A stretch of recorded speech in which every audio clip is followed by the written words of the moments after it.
Hey, y'all. How y'all doing? How y'all doing? How y'all doing? Welcome to another daily devotional. It's your girl, Sally D. Isaac. Come on in, come on in, come on in. You already know the house rules. Like, share, comment, and subscribe. Share it to the last 5 people that you just text in your phone. And subscribe to my YouTube channel. All right, y'all. It is Thursday. I know I got a new look. Y'all see? What it what the young people say now? They say clock that T. My nephew told me yesterday he was like, TT, your hair is T, twin. I said, oh, okay. He going to the 10th grade, so I'm like, my hair must be look good. I look good. My nephew said, you look talking about your hair look T, twin. All right, y'all. So today's daily devotion is called The Need for Connectedness. The need for connectedness. Being rooted and established in love. And that's coming from Ephesians 3rd chapter, 17th verse. Being rooted and established in love. Unfortunately, the word fellowship has come to be associated with awkward gatherings in church basements, drinking red punch, and participating in stilted conversations. No wonder people give up on it. Paul described connectedness as being rooted and established in love. When a tree puts root into the ground, it takes in nutrients and water, and the tree grows and has life. But only if it's rooted. In the same way, you're rooted, and our souls are nourished in the love of God and other people. We experience this physically and emotionally when we connect with somebody. When there is an exchange of genuine caring, the roots of your soul gets fed. We flourish when we're connected with God and people, and we languish when we're disconnected. Emotionally isolated people are more prone to depression, anxiety, loneliness, and low self esteem. Substance abuse, sexual addiction, and difficulty eating and sleeping. One behavioral expert writes, connection not only helps make us who we are, it helps determine who we become as individuals. In both cases, human connections, mental health, psychological health, and emotional well being are all intricately linked. Even animals that are isolated experience more intensive estrial sclerosis. One author writes, a friend of mine used to have a dog and a cat that fought for 10 years. Then the cat died, and the dog wouldn't eat. 6 weeks later, he died. That's just a small illustration of the power of connection. This doesn't mean you have to force yourself to become an extrovert. Some of the shyest people that have the deepest friendships became because they identify life-giving relationships. Plug into them, thrive, and give back. And that's what God designed you to do. The need for connectedness. I see a lot of people on social media talk about depression and things like that. I mean, I've gone through it. Might have a touch now. Not gonna claim it, because if you know anything about me, I don't claim nothing. I give it to the Lord, and He'll work it out for me. But a lot of people talk about, I think since COVID too, because I know I'm not necessarily talking about going out to the club, but I know, in my early 20s, I used to, let me go back. I started actually going out in high school. My mama started letting me go out the club at 16, and I had a curfew. I think I had to be home at 2 or 2:30. And like I used to go out all the time. And then the older I got, like me and my husband, we be in the house or he be at work. But now since COVID, I noticed a lot of people, including myself, we don't like to leave the house. I don't know if it was a late 30s, 40s thing, but we don't like to leave the house. When I tell y'all, like I know, like I will commit to things, and then the closer it gets time for it, it's like, Lord, I don't feel like it. Like I really don't. I don't want to go. Do I have to? And I was like, I don't tell people I'm coming. I'm like, Lord, I don't want to do it. I really don't want to go. And then I'm telling myself, but you know, if you go, you're gonna have fun. But I'm like, I don't want to go. But guess what I do? I go. I go. Um, Even like the speaking event that I did. Now I was always gonna go, but again, when it got close time to it, what did I do?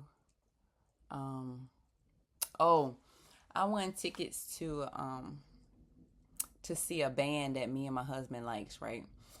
And like all my friends were busy. My husband had to work, so I was like, "Girl, you can get a table away." I said, "You can get a table away. I don't got nobody to go with." And just so happened, somebody I met at my daughter's school, she asked, could she go with me? And I was like, if she ain't had to ask to go with me. And then when I reached out to her, she said, yeah, I wouldn't have went. But I know I needed to get out of the house. I'm so much, I'm around my kids all the time. And I know I need to be around other adults because I be telling my husband, I be like, when you come home from work, I need you to talk to me because all day, every day, I talk to kids all day. I need to have some adult conversations because I'm talking to the majority of the time our 4-year old all day, all day.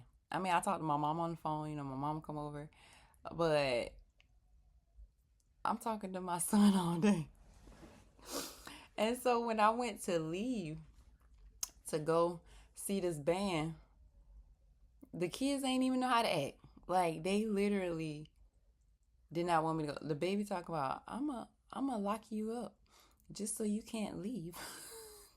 Because they're so used to me not going nowhere. I'm always home. I'm always home. And I know that I need to get out. My mentor, one of my mentors, she always says, Sally, you need to get out of the house. You need to meet people. And I'm like, I don't want to meet people. I don't want to talk to, I don't even know when I became, that's why I said I think it's COVID that, because I was doing this even before my son passed away, that I just wanted to stay in the house. I don't know who else feels like that.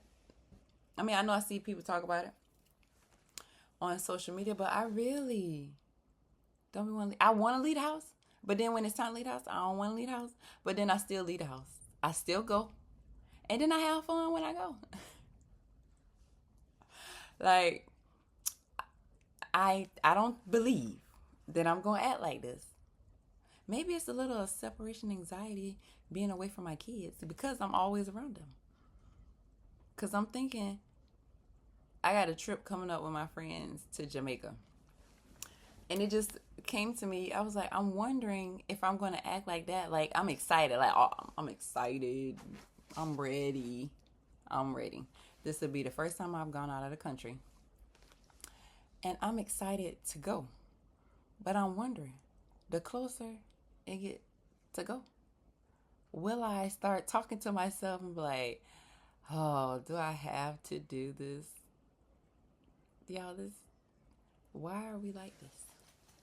Why has this become normal for us when that's not even the makeup that God gave us? Like, is it because of what happened in society with COVID that we have become afraid to go out? And so we have begun to make excuses of why we would prefer to stay home than to go out and mingle with people, meet new people. Because this says right here, it says that People who, it said, emotionally isolated people are more prone to depression, anxiety, loneliness, low self esteem, substance abuse, sexual addiction, and difficulty eating and sleeping. People who are emotionally isolated. How many of y'all are emotionally isolated? God wants us to fellowship. And fellowshipping has nothing to do with gatherings in church basements. I don't know. Who does gatherings in church basements? We don't have a basement in my church. That's why I'm asking the question. What kind of gatherings happen in the church basement? What are they doing there? Can somebody in the comments answer that question for me? Like, what we all do in the church basement?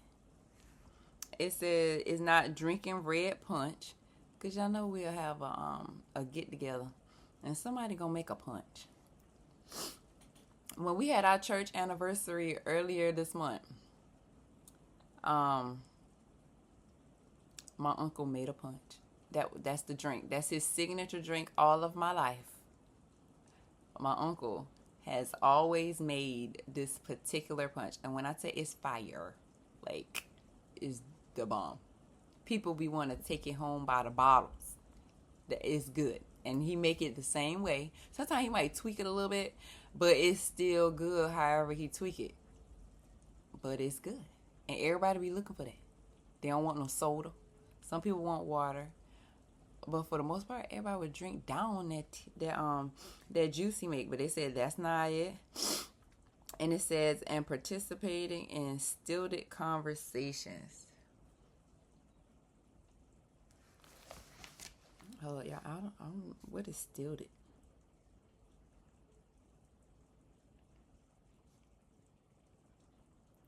So I'm gonna look it up. Oh, participating in conversations that you really ain't want to be. You really don't want to talk to them people. It said you don't. It ain't.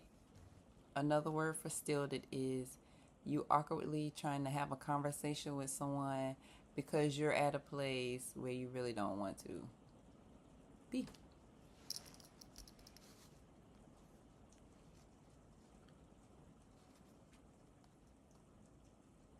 And it says this does not mean you have to force yourself to be an extrovert. It seems like you do. They're saying do what's natural. Do what God naturally wants us to do, which is identify life-giving relationships. You have to plug into it, thrive, and give back. And that's what God designed us to do. So are you like, so now this is, my mentor has been telling me this for years, that I need to get out of the house. I've gotten better. That's why I went to that party, because even though my friends wasn't available, I still did something by myself.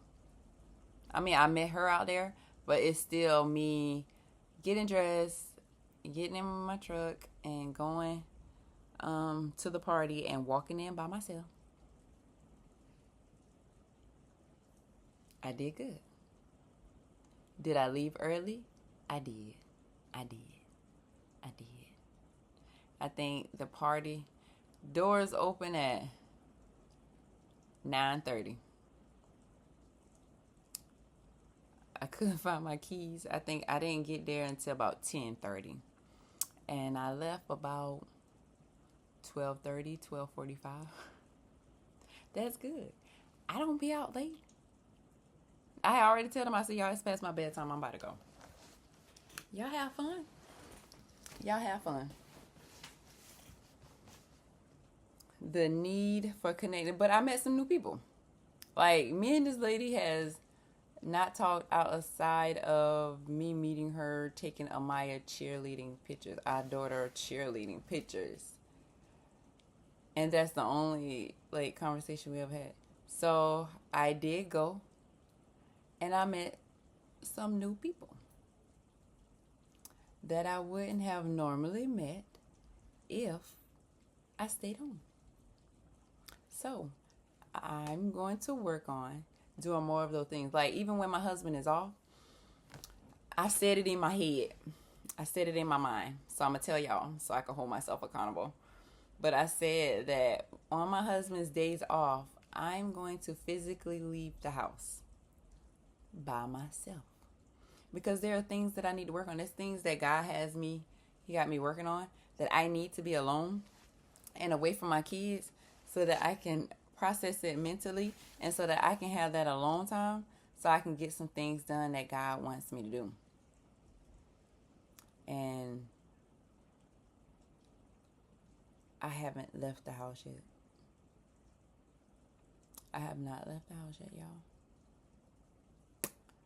Yeah. I'm gonna do better.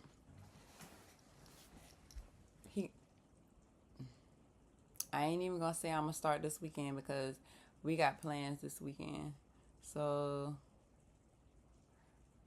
I don't know. I'm gonna just pop up on here one day and I'm like, y'all, I started. I done told y'all, so y'all gonna hold me accountable. So, the need for connectedness. So, y'all should. Today's daily devotion is telling us that we need to start getting up out of the house for our mental. This is how God made us, that we need to go out, meet new people.